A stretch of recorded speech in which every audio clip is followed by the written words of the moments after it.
Et oui, en Bretagne, il suffit qu'il fasse 13 degrés pour que ça ressorte, quoi. Excellent.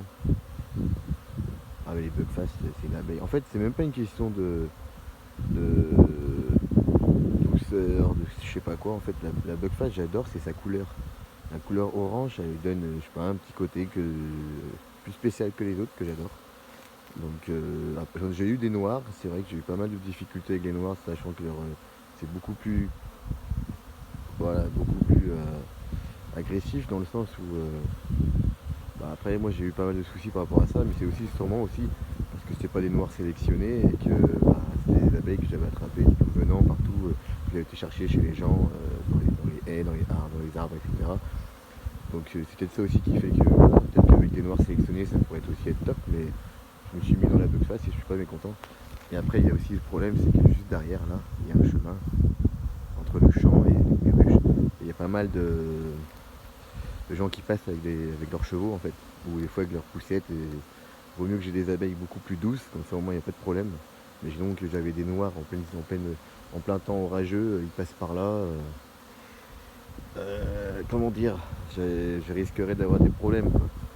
Voilà, franchement là je suis au top, rien à dire. Regardez la boîte qui va pousser là, juste là, entre la ligne. On voit là entre là où c'est là, le gazon et puis et juste à côté, on voit qu'il y a du colza qui va arriver. Il y a du colza un peu partout qui va arriver. Tous les 2 ans, de toute façon. Et je suis en même temps content et pas content parce que je sais que ça va exploser les ruches. Elles sont déjà bien populeuses. Alors imaginons que je vais mettre les hausses, ça c'est sûr. Mais je vais devoir faire des essaims bien avant. Et heureusement que j'ai des ruchettes de côté, mais il va falloir que je fasse des achats de cadres. Parce qu'il faut quand même, quand on enlève un cadre, il faut aussi en mettre un autre. Hein. C'est la logique. Donc si je rentre 3 cadres, et je fais des dessins, faut bien que je les ajoute, les 3 cadres. Et de toute façon, moi je fais pas des dessins avec. Je pense que je vais faire des dessins avec des rennes que je vais acheter. Et j'ai un mec là qui est pas loin de chez moi qui en vend et qui est plutôt correct. Donc surtout les rennes, pas les dessins. Les dessins, je m'en fous un peu, les dessins je peux en faire moi-même. Surtout les rennes, quoi. J'ai pas envie de.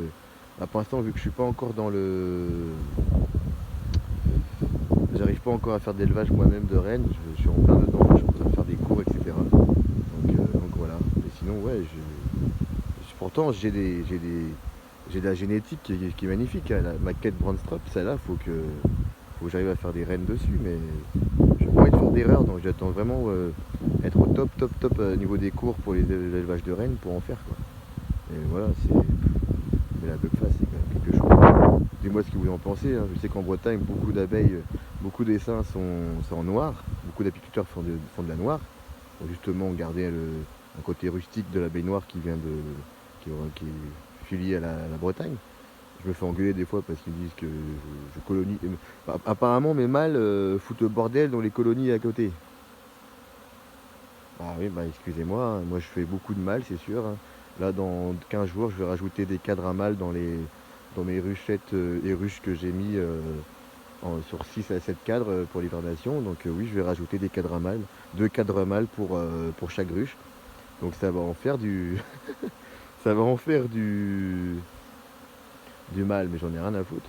C'est pas mon problème.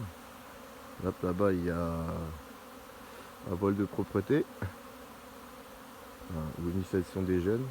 Un peu partout, même ici, je pense, même là. Et là aussi, je crois que ça commence déjà.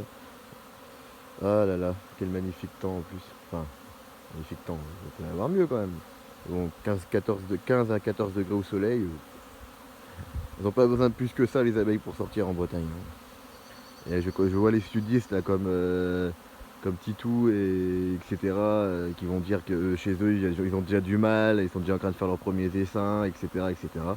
Ah bah, tant mieux pour vous les gars, mais nous moi j'ai le temps de voir les choses. Si vous au début d'année vous êtes déjà en train de savoir.